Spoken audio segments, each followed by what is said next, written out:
examen físico de hombro y cómo se realizan algunas maniobras específicas y qué debemos pensar cuando las realicemos. Entonces, pues ya siendo las 8 y 7 pm, pues vamos a dar inicio.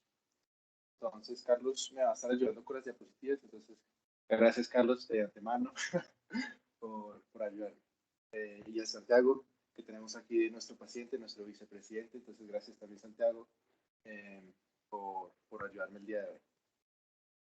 Entonces, antes de nada, pues te quiero darles el contenido de la charla. Pues hoy vamos a estar hablando un poquito de los fundamentos de realizar este examen físico del hombro, del examen físico, unas pruebas específicas y luego al final aclararemos las dudas, ¿vale?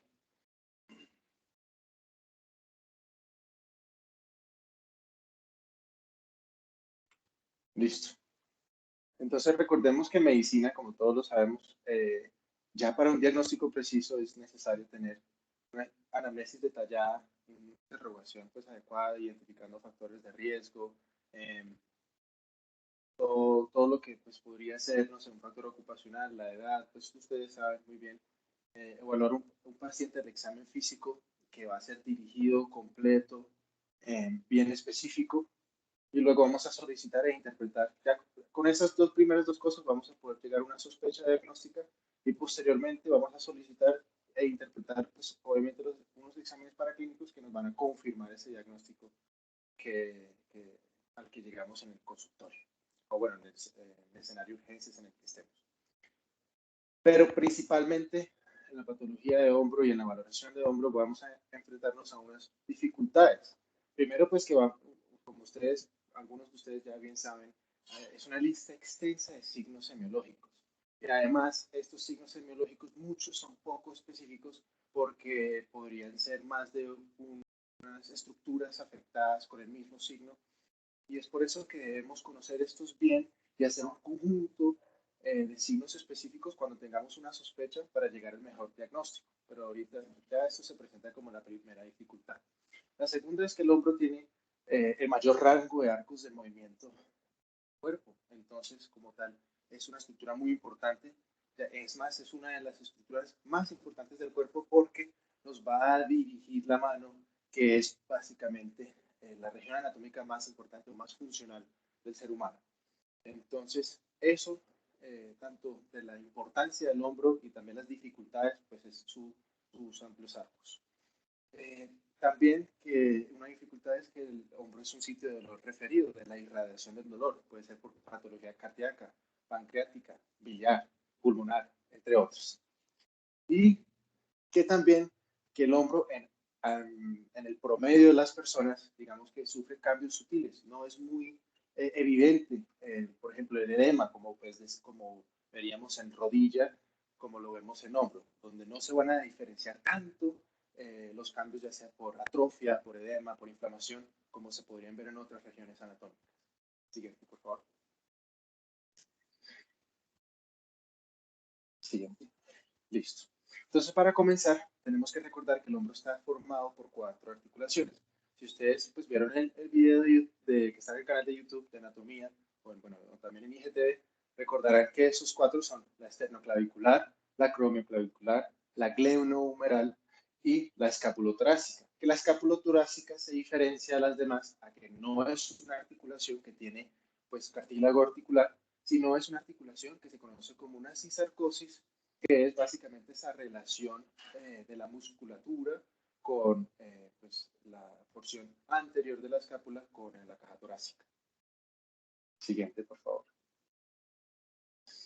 Entonces, los pilares fundamentales pues, de la valoración del hombro, básicamente, pues primero le debemos pedir a nuestro paciente que se retire la camisa en caso de ser un paciente masculino. Entonces, Santiago, por favor, si eres tan amable. En caso de una paciente femenina, pues se puede ofrecer una bata o si trae un sostén deportivo, también se puede hacer la valoración con sostén deportivo. Entonces, para que lo tengan en mente cuando vayan a hacer la valoración del hombro.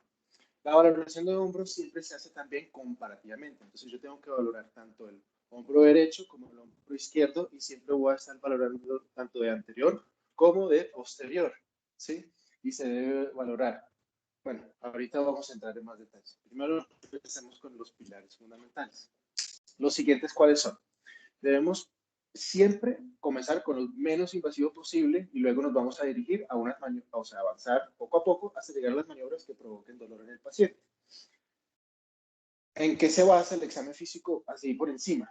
La inspección y la palpación, la movilidad, la fuerza, la estabilidad, la suavidad y unos signos específicos en caso de uno tener una sospecha diagnóstica y tenga que realizar estos signos pues, para confirmarla.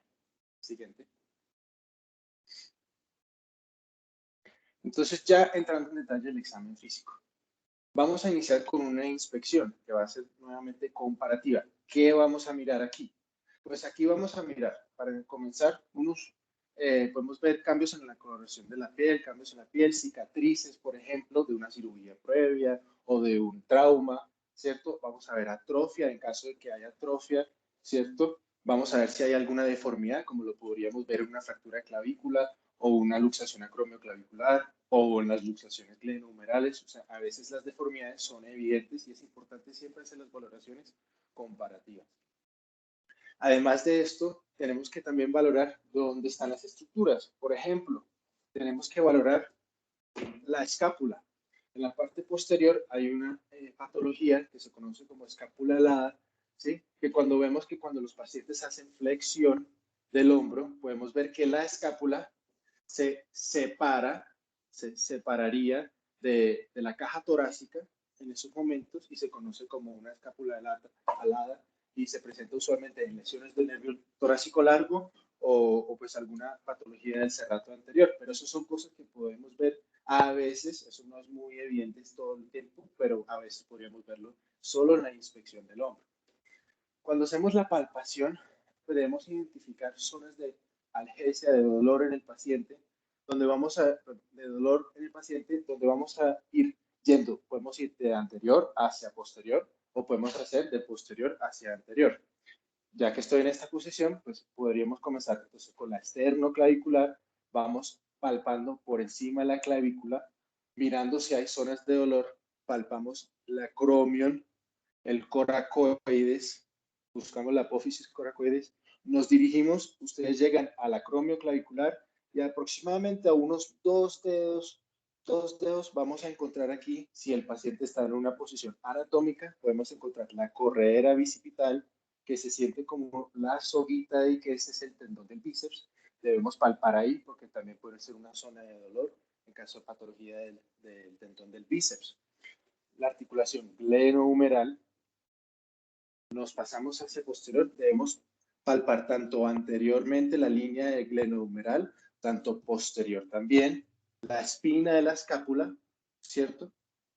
Y pues, el borde medial de la escápula, el cuerpo de la escápula, y bueno, y identificar zonas de dolor. También debemos hacer presión en los músculos del cuello, como son el trapecio, que pueden ser también zonas de dolor referido a nuestros pacientes. Entonces es importante que haga eso siempre comparativamente, pero digamos que por agilidad y en estos momentos, pues algunas de las cosas las haré solamente de un lado con Santiago, pero siempre en la clínica debemos valorar comparativamente. Siguiente, por favor. Entonces, debemos valorar luego los arcos de movilidad. Entonces, Santiago, te voy a pedir que te pares, por favor, porque creo que sería más fácil. Tenemos 6 planos en donde tenemos que valorar los arcos de movilidad. Los arcos de movilidad se deben de valorar en flexión. Entonces, Santiago, por favor, levanta los brazos hacia adelante. Listo. Debe llegar hasta unos aproximadamente 160 grados. Algunos autores dicen que 180, pero sabemos muy bien que igual este ángulo no es precisamente de 180 grados. Entonces se dice más o menos que 160 grados es a lo que debe alcanzar en la flexión del hombro. Tenemos una extensión del hombro. Entonces, Santiago, por favor, que llega a aproximadamente unos 45 grados de extensión. Tenemos luego una abducción. Entonces, Santiago, listo. Súper. Y llega a más de 150, 90 grados o 150 grados de abducción. Listo. Hay otro movimiento que es muy particular que se conoce como la elevación que le hice, que es básicamente el punto intermedio entre una abducción y una abducción, más o menos a unos 30 grados, vamos a encontrar de abducción y luego una flexión, ¿cierto? Este sería el plano de la extensión, es donde estamos como en el plano de la escápula. Entonces, para tener en cuenta la elevación. La rotación externa, entonces Santiago, por favor, pega los codos al cuerpo y vamos a hacer una rotación externa, ¿sí? Que debe llegar en aducción, es decir, con el codo pegado al tronco, va a llegar a unos 80 grados aproximadamente. Y en abducción, entonces, por favor, Santiago, eleva los brazos. Listo. Ahí, esta es la rotación externa de 90 grados. El plano neutro vendría siendo acá, ¿cierto? Y podemos valorar aquí una vez, pues, la rotación interna de Santiago, ¿cierto? Entonces, en abducción. Entonces, por favor, Santiago, rota hacia abajo, exacto. Y llega aproximadamente a unos 70 o 80 grados en abducción. La otra forma de valorar la movilidad en rotación interna es valorando a qué nivel de vértebra torácica llega Santiago cuando le pido que ponga la mano en su espalda. Entonces, como referente anatómico, podemos usar a la escápula, el borde inferior, como T7 usualmente. O si no, podemos coger acá la apófisis espinosa más prominente, que viene siendo C7, y contar de ahí para abajo con las apófisis espinosas para identificar los cuerpos vertebrales. El punto a donde deben llegar las personas en general es de T8, siendo el punto más inferior, hasta T4. Sin embargo, pues anatómicamente a algunas personas se le va a dificultar este movimiento y no es no es lo ideal en esos pacientes considerar eso como una movilidad limitada por, no sé, por obesidad o por musculatura, etcétera, que no alcancen, pues podemos valorarlo de otras formas. Y finalmente, pues la aducción, entonces la aducción horizontal, entonces Santiago flexiona el brazo y aquí a nivel de, del, del nivel del pecho, por favor, cruza el brazo. Listo. Y tiene que ser bilateral, entonces por favor, Santiago, el otro brazo. Y esto llega a aproximadamente 130 grados. Siguiente, por favor. Ah, perdón, no, anterior diapositiva, qué pena, Carlos. Entonces, cuando valoremos nuestros pacientes, todos estos movimientos se deben hacer activamente. ¿Qué quiere decir? Que Santiago está, o nuestro paciente, quien sea, está realizando los movimientos voluntariamente y sin ayuda nuestra. Sin embargo, puede presentar dificultades a los arcos de movimiento por rigidez, por dolor, por debilidad, por muchas razones, y es importante que nosotros entonces cuando identifiquemos una limitación de la movilidad o de los arcos de movimiento, vamos a luego valorarlo pasivamente. ¿Qué nos va a permitir esto? Cuando nosotros valoramos activamente y vemos un déficit, una limitación, y luego valoremos pasivamente, cuando hayan cambios podemos identificar ciertas patologías. Entonces, por ejemplo, si Santiago tuviera una flexión, no sé, asimétrica, donde tuviera una limitación para la flexión del hombro derecho, en este caso, y yo luego no logro pasivamente, es decir, el examinador, elevarle más este hombro, perdón, el derecho, elevarle más, esa rigidez que no se corrige en el movimiento pasivo podría indicarnos, pues, que quizás no cumple con el grupo etario ni la patología con quien uno pensaría un hombro congelado, pero precisamente sucede eso. En una osteoartritis o un hombro congelado podríamos ver esa limitación al movimiento pasivo. Sin embargo, sí, vuélvelo a hacer, Santiago, por favor. Si tuviera una limitación de la flexión en este brazo, pero yo luego pasivamente, perdón, si yo luego pasivamente logro elevar el hombro, luego flexionarlo más, nos podría indicar quizás una debilidad más bien y una patología quizás del manguito rotador o de otro grupo muscular. Entonces eso es muy importante valorarlo cuando estamos viendo los arcos de movilidad, tanto los movimientos activos como pasivos. ¿Vale? Ahora sí, siguiente, Carlos. Luego vamos a valorar la fuerza. Entonces, yo pienso que es mejor iniciar con los músculos del manguito rotador. Entonces, si son tan amables, yo sé que seguramente todos sí lo saben y espero que sí. Si son tan amables, ¿quién me quiere decir, pues, los músculos del manguito rotador?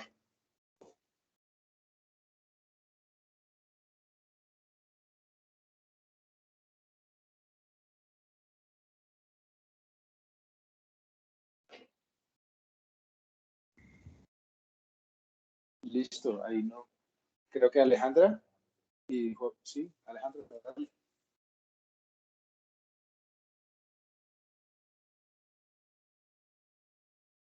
Hola, ¿me escuchan? Sí, Ah, listo, perfecto. Entonces, es el supraescapular, infraescapular, eh, supraespinoso, perdón, supraespinoso, infraespinoso, redondo menor y subescapular. súper, súper. Y Alejandra, ya que me los mencionó aquí, pues aprovechando, ¿usted piensa que se deben evaluar en algún orden? Yo también quería preguntarle a los doctores que también qué opinaban sobre qué orden evaluarlos. Yo, pues, pensando en lo que leí, en lo que preparé, pues específicamente hablan sobre que uno debe realizar las maniobras que provoquen dolor al final. Entonces, pensando quizás en la prevalencia de cuál se afecta con más frecuencia, quería saber si se deben valorar en algún orden específico o si siempre se hacen en ese orden, por ejemplo, en el que los mencionaste, que es usualmente en el que los he escuchado. Entonces, Alejandro, no sé si tú quieres opinar, si piensas que también sería así o si el doctor o alguien más quiere opinar sobre lo que piensas sobre el orden de valoración de la fuerza de manguito rotador.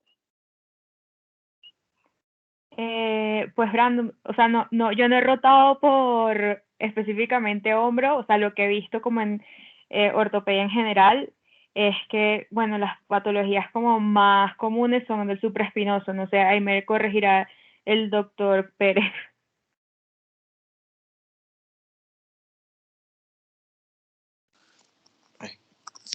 Perdón, perdón, qué pena que es que estaba con el micrófono apagado. Eh, pues yo pienso que, a ver, dentro de la valoración, bueno, Aleja, ojo que es muy importante que uno se quite como un poco ese estigma de que uno tiene que rotar específicamente por una articulación para tener una visión más global de todo, ¿no? O sea, uno estudia todas las articulaciones y de todas, pues tiene que saber, ¿sí o no? Por otro lado, yo pienso que, como decía Brandon hace un rato, la cosa más importante que uno tiene es la anamnesis.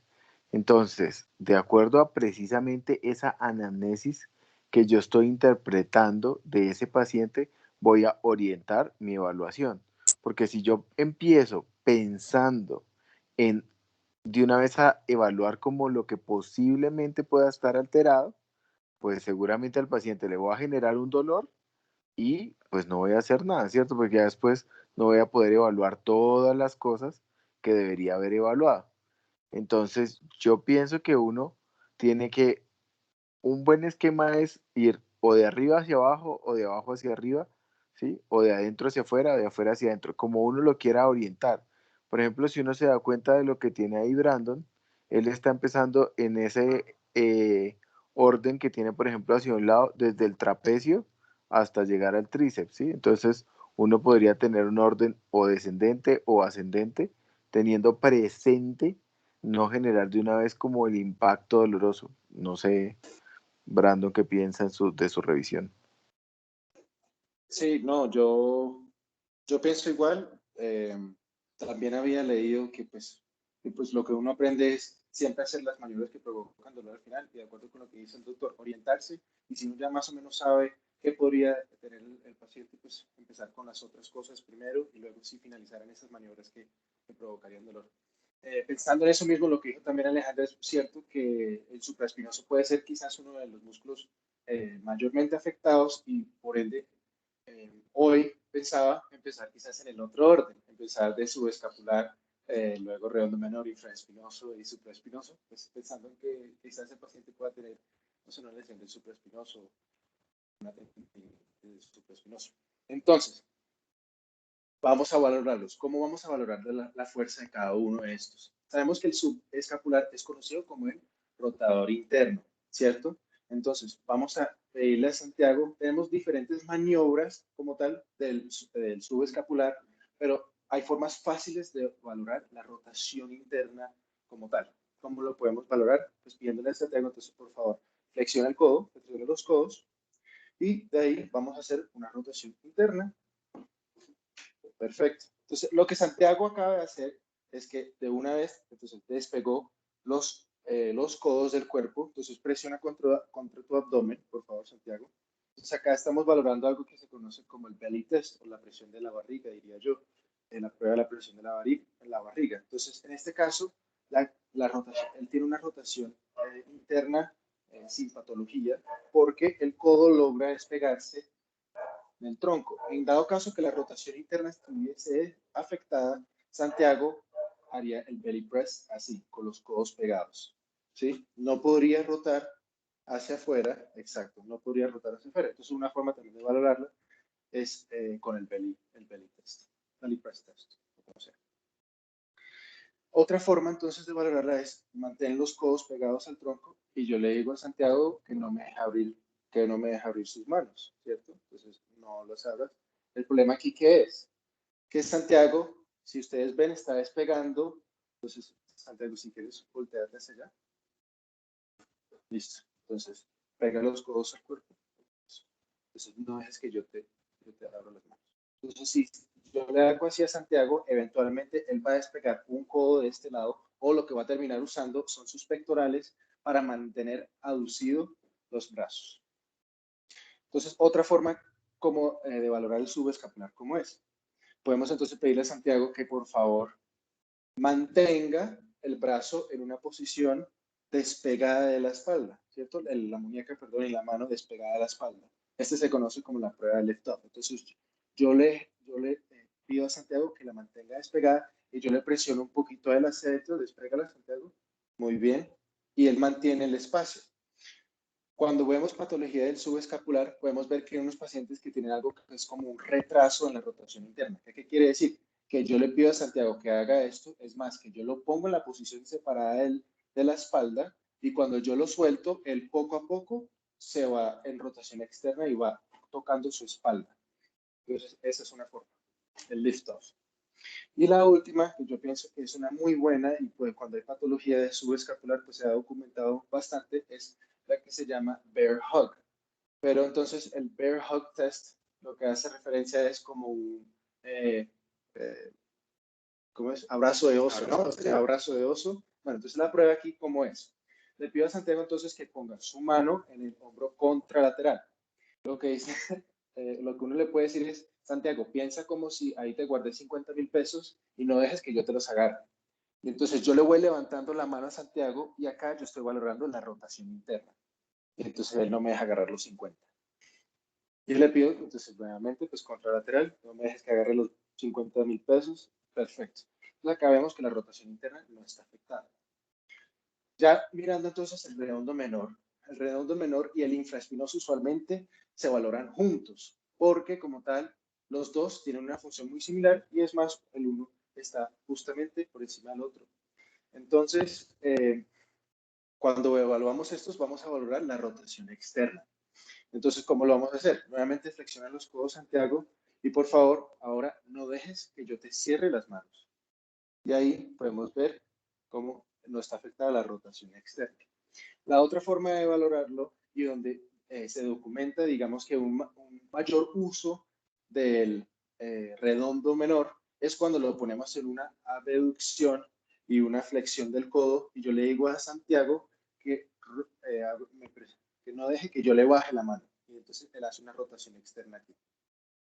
Y hay otro signo que se llama el signo de Hornblower, o sería como de bocinero, yo diría, que es que yo le pido a Santiago que mantenga esta posición, que lo mantenga así con rotación externa, y acá se mira si él puede hacerlo, y ese sería un examen o prueba de Hornblower negativo. Y acá se valora el redondo menor. Ya lo puedes bajar. Ya lo puedes bajar. Cuando valoremos el supraespinoso, tenemos una maniobra muy importante que es la de Jobe, ¿cierto? La maniobra de Jobe, o también conocida como prueba de lata vacía, de empty can. Entonces le voy a pedir a Santiago que haga una elevación del hombro. Entonces en el plano escapular vamos a elevar los brazos. En el plano escapular, es decir, como aproximadamente como unos 30 grados acá de aducción. Listo. Entonces acá en este plano escapular es que pasa el músculo supraespinoso a su inserción en la cabeza umbral.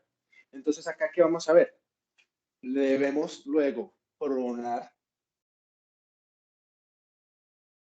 una rotación interna, y le voy a pedir a Santiago que no dejen que yo les baje los brazos. Y en estos casos estamos valorando tanto la fuerza como un signo muy importante, el supraespinoso básicamente, que se puede ver. Ahorita no soy de los siguientes diapositivas, así que espera. Es perfecto. Acá Santiago no tiene alguna dificultad y no tiene ninguna patología presente en el supraespinoso. Otra forma de valorarlo es que hacemos viendo que pues, cuando Santiago hace todos los arcos de movimiento, cuando valoramos la movilidad, entonces Santiago vuelve a reducir los brazos, por favor. Muy bien. Entonces, hay algunos pacientes que cuando están subiendo o que uno le pide que por favor se mantengan más o menos por acá, le pedimos al paciente que mantenga abducido. Lo que pasa es que el paciente se le caen los brazos. Entonces, yo le digo que los baje y digamos que puede ser que ellos cuando estén bajando, como que porque tiene una debilidad, perdón, en el supraespinoso, tienen el signo del brazo caído. Lo suben y como que baja rápidamente porque no tienen la fuerza para mantenerlo.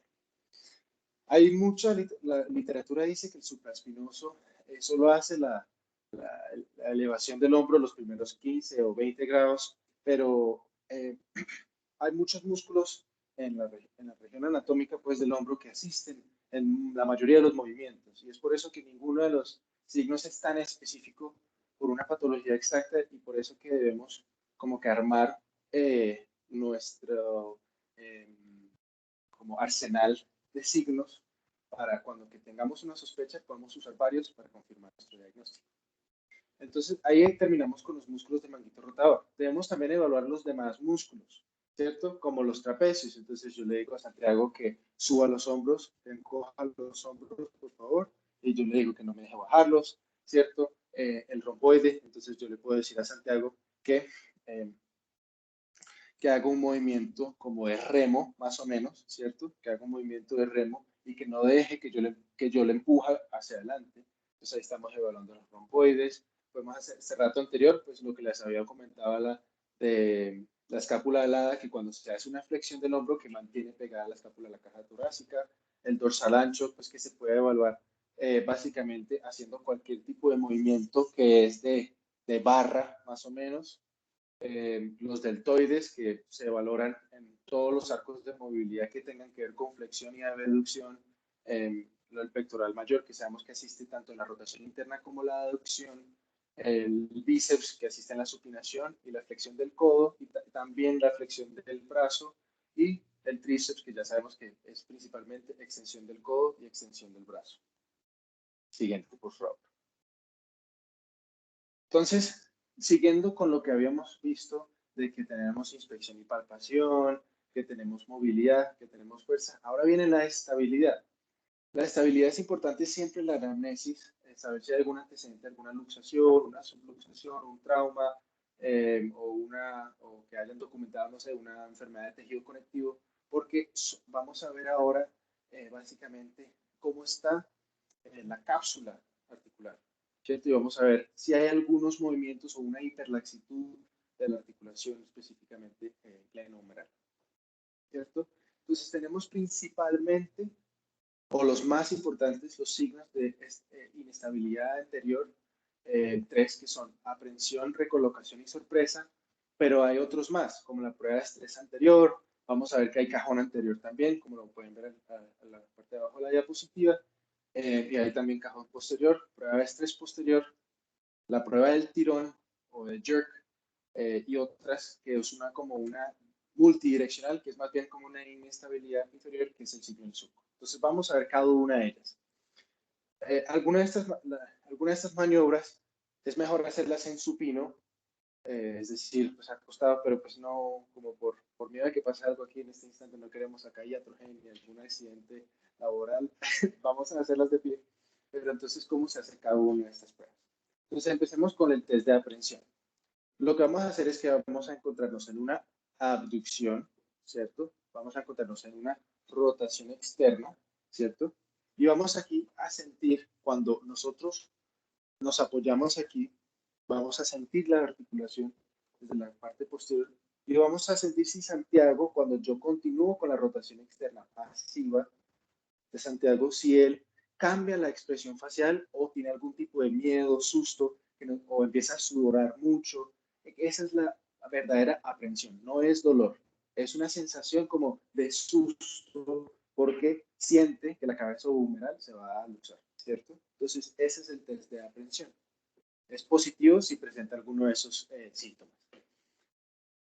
El test de recolocación, ¿cómo se hace?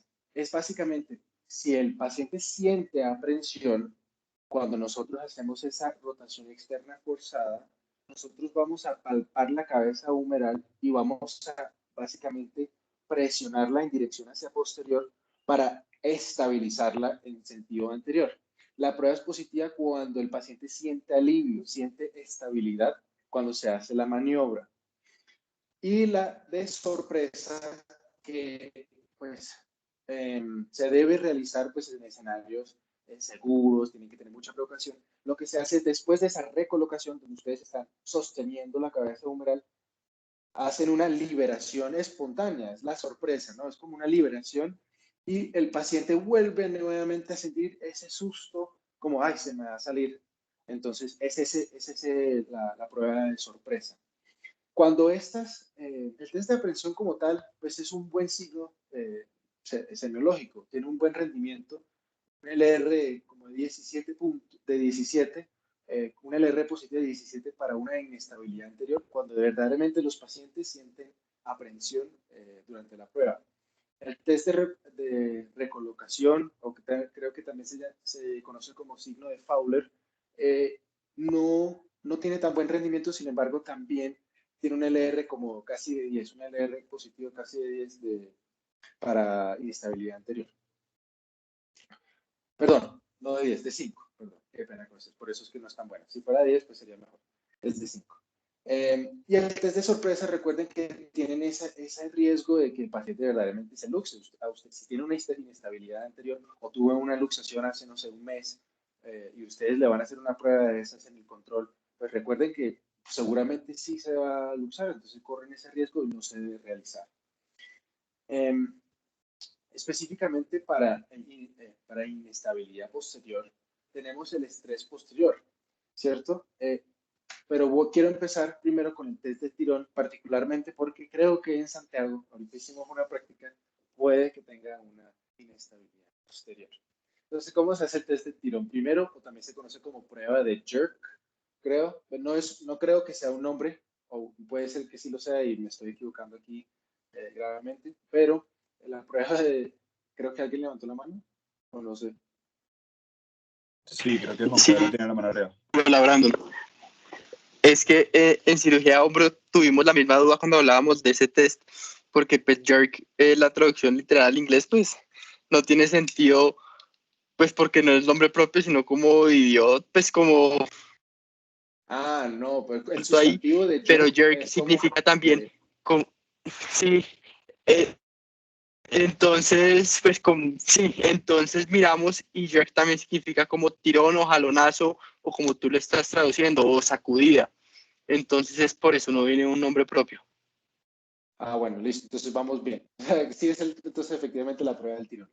Entonces, ¿cómo vamos a realizar esta prueba? Pues lo que vamos a solicitar al paciente, en este caso Santiago, es que haga nuevamente una abducción con el codo flexionado, y lo que vamos a hacer es realizar una compresión, es decir, una fuerza axial, ¿cierto? Si quieres, Santiago. Vamos a generar una fuerza en esta dirección para como presionar la cabeza humeral contra la glenoides y vamos a básicamente aducir, ¿cierto? Vamos a aducir. Y efectivamente a Santiago lo que se le siente es una inestabilidad, como si la cabeza humeral se está saliendo de la cápsula articular, ¿cierto? Oh, perdónenme.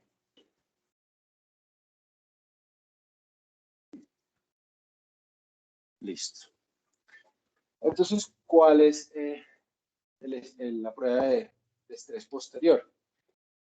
La de estrés posterior, lo que vamos a ver es que vamos a tener una flexión del brazo, ¿cierto? Vamos a tener una aducción, entonces se va a encontrar en esta posición una rotación interna, ¿cierto? Y yo voy a aplicarle luego una fuerza a Santiago hacia posterior, ¿sí? Y lo que yo voy a sentir es como si le saliera, pero en este caso, pues Santiago no tiene esta prueba positiva. Y entonces uno luego lo hace bilateral. Entonces nuevamente flexión, aducción, rotación interna y luego una fuerza hacia posterior. Listo.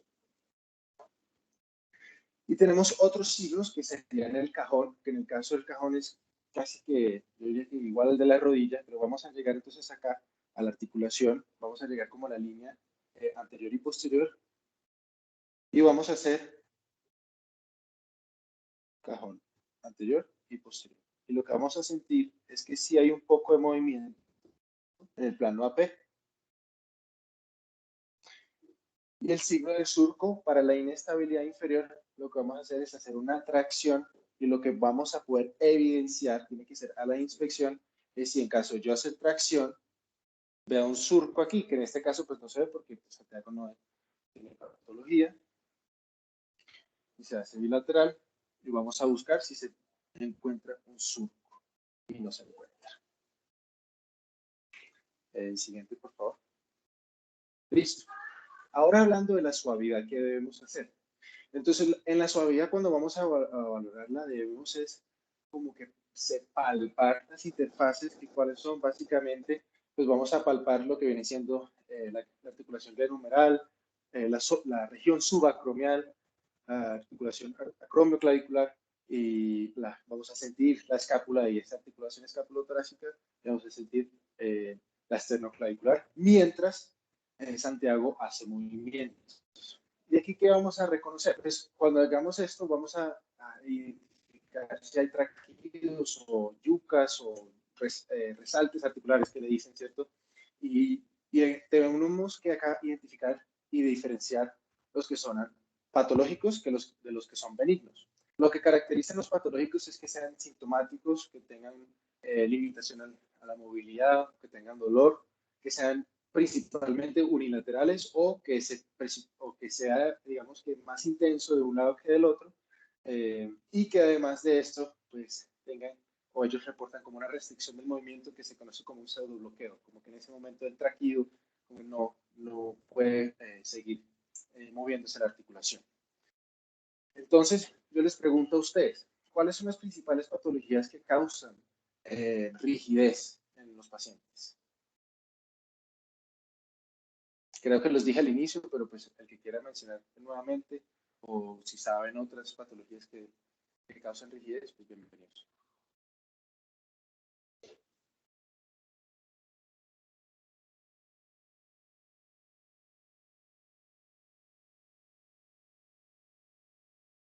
Listo, Alejo.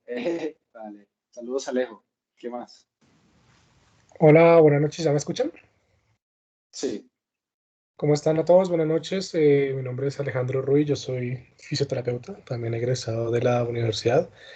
Entonces, a la pregunta que hacía Brandon, una de las patologías principales también que puede generar esa rigidez del hombro es lo que conocemos como el hombro congelado. ¿Sí? Es una de las principales que genera rigidez, igualmente incluso la misma sintomatología dolorosa que tenga algún paciente podría restringirnos mucho el rango de movimiento del paciente, incluso llegando a tal punto de impedirnos realizar muchas de las pruebas que nos puedan identificar específicamente la causa y el origen del dolor. Entonces, principalmente yo creería que eso es como la principal causa de lo que nos genera el hombro, pues el hombro rígido. De acuerdo, Alejo. Sí, súper de acuerdo. El hombro congelado es de los principales que se hace en un grupo etario diferente que en el de Santiago. Veríamos un adulto mayor, quizás con una patología metabólica como diabetes o como un hipotiroidismo. Se podría presentar ese hombro congelado, osteoartritis,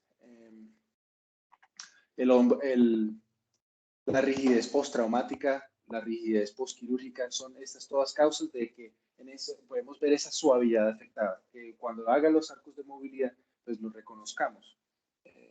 Temas de agilidad en este instante, pues creo que es importante llegar a los signos específicos y pues en la suavidad de ustedes yo creo que ya entendieron el concepto y la valoraremos en otro instante. Por ahora, siguiente, Carlos, y pasemos entonces a las pruebas específicas. Entonces, para comenzar, las de patología del manguito rotador, la mayoría ya se las dije. Las del supraespinoso, ya vimos la prueba de Joe, ¿cierto? Ya vimos el signo de caída de brazo, el infraespinoso y el redondo menor. Recuerden que ya vimos el retraso, una rotación externa. Pero hagamos cada una, sí, hagamos cada una y tienes razón. Entonces, empecemos, saquemos la prueba de Joe de nuevo. Entonces, recuerden que en el plano de la escápula, vamos a ver si Santiago logra vencer esa resistencia que yo le ejerzo. Si produce dolor, podría hablarse de alguna tendinopatía, o si hay alguna debilidad, pues también tenemos que considerar una ruptura del tendón. El signo de caída de brazo, entonces cuando él hace la abducción, entonces como que no logra vencer la gravedad y como que se caen los brazos. El infraespinoso es redondo menor, entonces el retraso en la rotación externa, entonces es cuando hacemos básicamente ese lift-off, que vamos a empezar a hacer el lift-off, y entonces cuando yo lo separo, perdónenme, ese retraso en la rotación externa, ¿qué pasa? Me confundí. Entonces es cuando estamos en esta posición y yo le digo a Santiago que mantenga, que realice una rotación externa, ¿cierto? Manteniendo el codo pegado al tronco, y de repente entonces él empieza a devolverse a la rotación interna porque no hay fuerza o hay una ruptura de los tendones del infraespinoso y el redondo menor, y entonces cuando yo lo pongo en esa posición de rotación externa, él de una vez se devuelve a la línea media. Entonces no hay fuerza. La prueba del bocinero, que la vimos que era arriba, entonces Santiago nuevamente mantén la rotación externa. Bien. Cuando hablamos del subescapular, vimos el belly press, ¿cierto? La separación de los codos del cuerpo, ¿cierto? Vimos el lift off, entonces lo mantuvimos acá, ¿cierto? Y luego vimos el bear hug, que fue la del billete de 50, que espero que nunca se les olvide, ¿no? Que no me deje levantar la mano. Siguiente. Luego en el pinzamiento, entonces ya hablando específicamente de lo que conocemos como el síndrome de dolor subacromial, es importante estas pruebas específicas, yo diría, para considerarlo, especialmente si lo consideramos a nuestro paciente, que él dice o ella dice que tiene mucho dolor cuando eleva los brazos o cuando está haciendo ejercicio, en caso de ser un atleta que pues, se ve por encima, o cuando se quita la camisa, siente ese dolor, puede ser una posibilidad. Apaga la luz. Entonces, tenemos primero el signo de NIR, que ¿cuál es? Entonces, le voy a pedir entonces a Santiago, por favor, que haga una flexión extrema con el antebrazo en pronación. Perfecto. Entonces, si esto produce dolor aquí por encima, ¿cierto?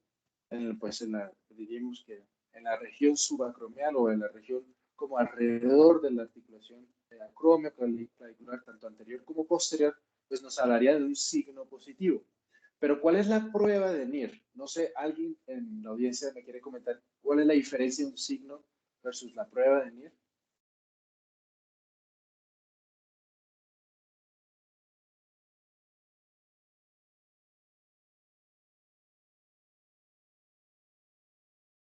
Bueno, entonces, la prueba de NIR, la diferencia ¿cómo se diferencia del signo? Es que en la prueba de NIR lo que vamos a hacer es que le vamos a administrar una inyección de lidocaína al paciente, y si esto mejora el dolor, o sea, no presenta nuevamente después de hacer el mismo movimiento, después de administrarle 4 cc de lidoca al 1%, dicen, esto deja de producir dolor, y eso se conoce como una prueba de NIR positiva, ¿vale? La prueba de Hodgkin-Kennedy, ¿cómo es? Entonces vamos a tener el hombro en 90 grados de flexión con un codo flexionado, y lo que vamos a realizar es una rotación interna y externa, mientras vamos aduciendo el brazo, ¿cierto?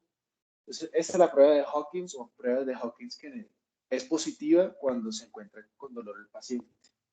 El arco doloroso, ¿cómo es? Entonces, Santiago, nuevamente abduce los brazos.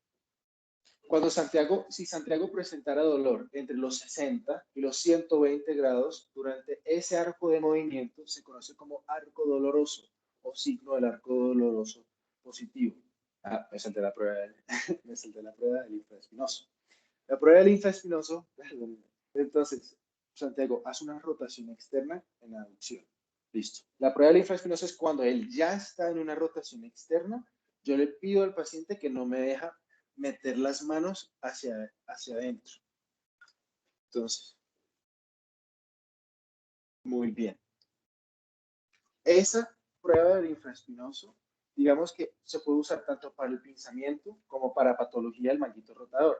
Sin embargo, cuando se junta esa prueba del infraespinoso con la Hopkins, con la NIR, nos dan un R positivo de 10 para el diagnóstico de un síndrome de dolor subacromial. Luego tenemos finalmente la prueba de Yoku, que ¿cómo es? Entonces le pedimos como si fuera la posición del brazo del oso, la de los 50.000 pesos. Entonces, en la mano, en el hombro contralateral, y le vamos a pedir a Santiago que no me deje bajar,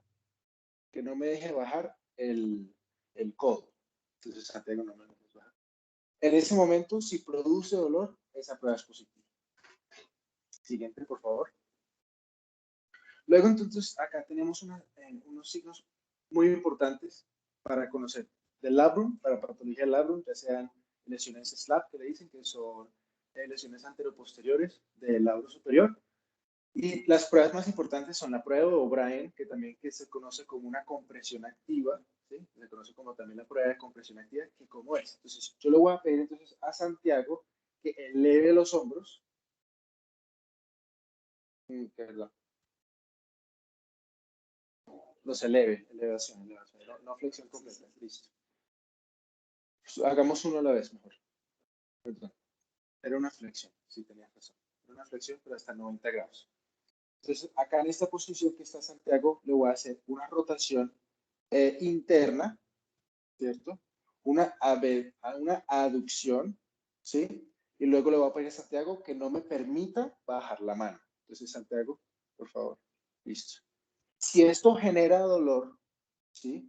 No es prueba de O'Brien positivo. En los pacientes a los quienes voy a sospechar pues una patología de labrum, les hago esta maniobra y lo que voy a pedirle entonces posteriormente a Santiago es que nuevamente no me deje bajarle el brazo, pero en una rotación externa, es decir, una supinación, ¿cierto? Buscando, entonces lo que hacemos con esto es buscamos aislar el bíceps cuando hacemos una rotación externa. Y cuando lo hacemos en rotación interna, buscamos es esconder ese bíceps para que no nos genere dolor y para poder diferenciar tendinitis del bíceps de una patología del labro. Entonces, acá, si le genera dolor y se alivia ese dolor cuando él lo hace en una rotación externa, quiere decir que la prueba de O'Brien es positiva. Sin embargo, si él siente el mismo dolor cuando mantiene el hombro en flexión y en rotación externa, si lo mantiene, no sería entonces una patología del labro, sino tendríamos que pensar en el bíceps, si el dolor se mantiene. Si se mejora con rotación externa, hablaríamos más del labro. Luego tenemos la distracción pasiva. Entonces, la distracción pasiva es que Santiago se va a encontrar en una elevación a 150 grados con el codo extendido, ¿cierto? Y el antebrazo en supinación. Listo. Y lo que yo solo voy a hacer es una pronación del antebrazo.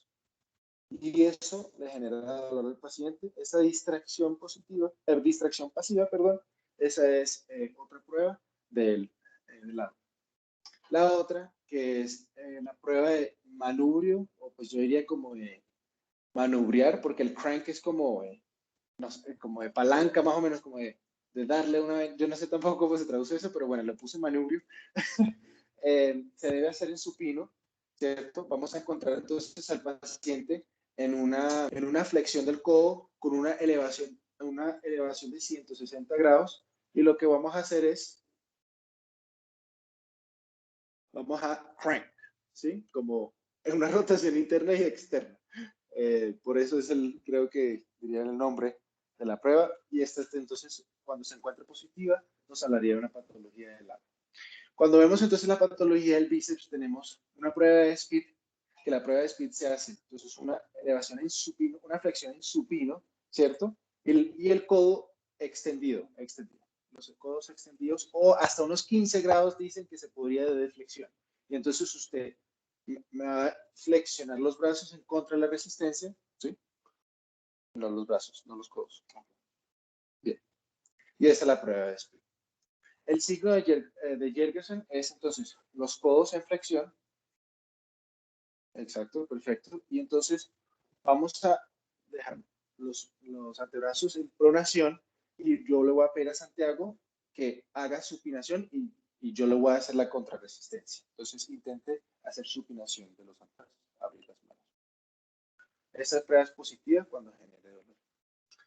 Y tenemos el squeeze test para ver si hay alguna patología o una ruptura.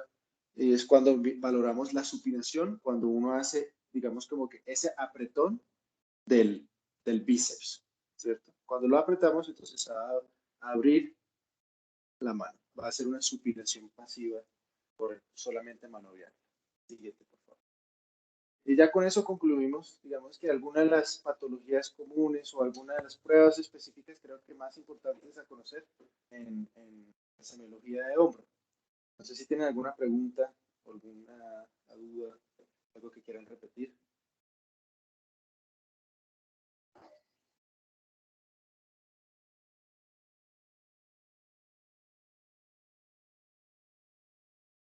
Bueno, o les quedó muy claro, no sé, no entendieron nada, como dicen por ahí.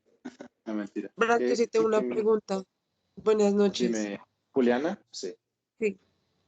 ¿Me puedes repetir, porfa, cómo se hace la prueba de NIR? Listo, entonces la prueba de NIR es básicamente solo una flexión, ¿cierto? Vamos a hacer una flexión extrema del hombro, ¿cierto? Una flexión extrema.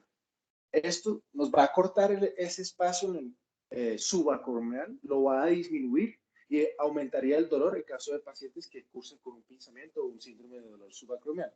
Entonces es eso. La prueba, perdón, dijiste prueba, yo me confundí. El signo es ese. La prueba es entonces, ahora después del signo, le administramos lidocaína al paciente en el espacio subacromial y volvemos a repetir el signo semiológico y si desaparece o disminuye el dolor, ¿sí? Reduce significativamente, pues entonces estaríamos hablando más de una prueba de NIR positivo y pues pensaríamos en un pinzamiento si se unen con más signos como los que les había mencionado, de Hawkins. Gracias, Brad. Listo. Alejo. Sí, yo tengo otra pregunta con respecto a la prueba de estabilidad, sobre todo anterior de hombro, que es como una de las pruebas más, digamos, complicadas y delicadas de hacer al momento de evaluar el hombro, ya que tú dijiste también que podemos llegar incluso a provocar una luxación del hombro, si no se hace adecuadamente o si pues la articulación está bastante comprometida. Tú hablabas mucho del componente subjetivo del paciente, lo que él sentía, en lo que se podía evidenciar una sudoración o el miedo que podría llegar a tener. Si un paciente que se recuperó previamente pues de un proceso de subluxaciones pues seguidas que tenía, ¿cómo haces tú como para que esa subjetividad que tiene el paciente no altere el resultado de la prueba? Es decir, que tú vayas a hacer la prueba y que el paciente, por el simple miedo de que se le vuelva a salir el hombro, no te deje llegar a un rango que te permita evaluar completamente la estabilidad anterior del hombro.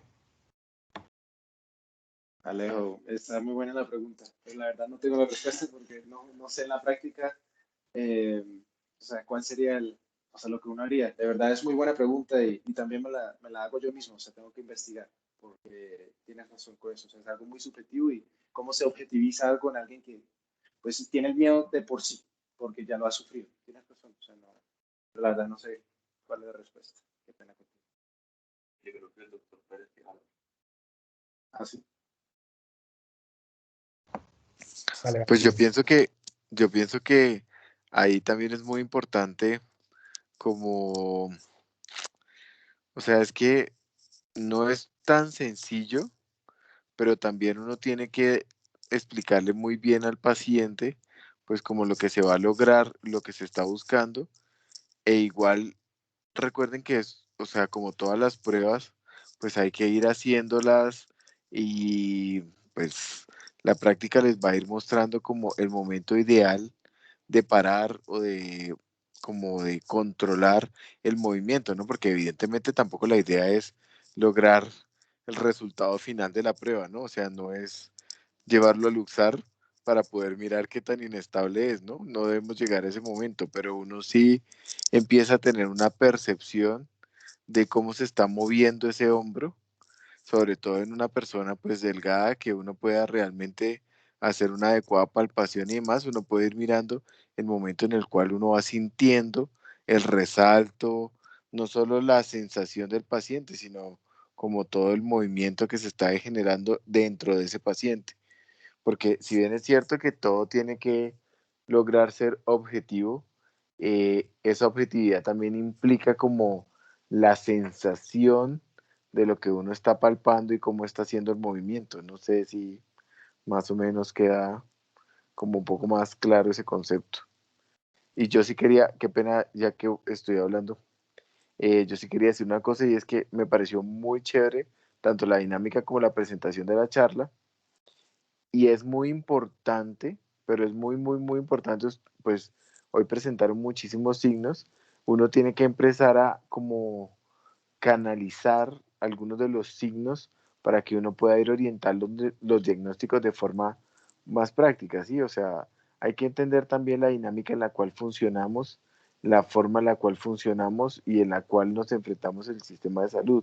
Entonces, ¿se imaginan ustedes que para una cita, que en el mundo ideal sería 1 hora para poder evaluar todos los signos? Fue lo que se demoró Brandon, ¿cierto? Entonces, imagínense uno con un dolor de hombro y dure la consulta 1 hora, pues es muy complicado, ¿no?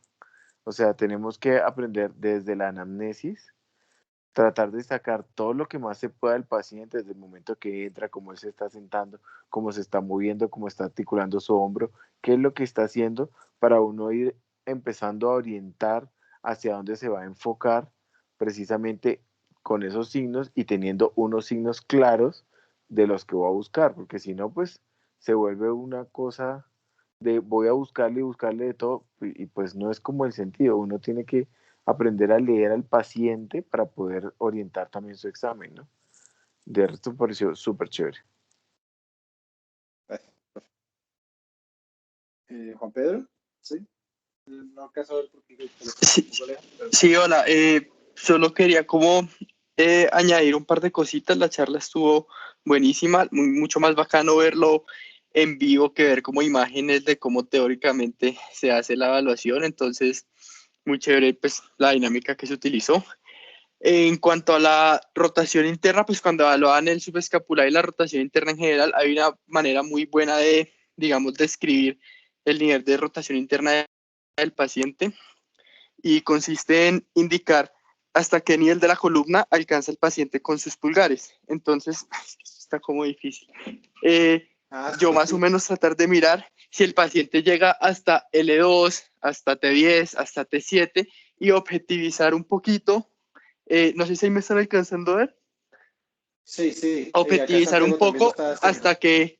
hasta qué Como que nivel a qué nivel del llega. cuerpo vertebral. Sí, sí. O si llega solo al glúteo, o Entonces, si llega al D5, etcétera. Sí, claro. entonces eso es una forma útil de describirlo. L2, T10 y así. Lo otro que el belly press, idealmente pues hacerlo de pronto unilateral para poder medir pues la fuerza de cada mano. Y la última es, hay un test muy bueno para la lesión del labrum, para la lesión de SLAP, que es el DLS, que si no estoy mal, el Dynamic Labrum Shear Test, donde el paciente con el brazo en flexión, el antebrazo en flexión, el codo en flexión a 90 grados, se lleva pasivamente a abducción y rotación externa, el brazo del paciente, y se va subiendo y el paciente manifiesta dolor.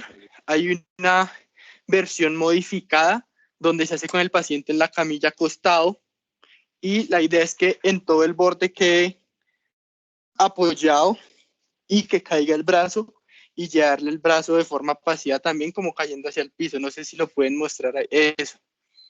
Entonces, yo creo que el que dices es que se hace entonces una rotación externa, ¿cierto? Y luego se va Y una abducción. exacto, ¿sí? Y llegamos entonces al punto donde está aquí en una abducción completa. ¿Y aquí qué se hace, Juan Pedro?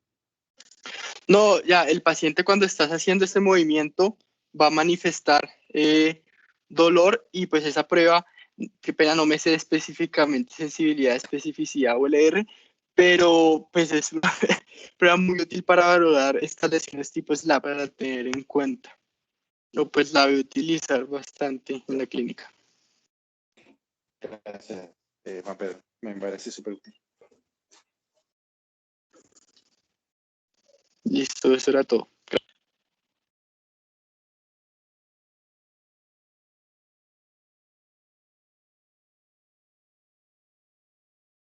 Bueno, yo creo que nada, siendo las 9:05 pasaditas, les doy las gracias a todos los que asistieron y espero que hayan aprovechado al 100 la charla y pues aprenden por lo menos un 50-60% de los signos para que los puedan aplicar en su próxima consulta de hombro.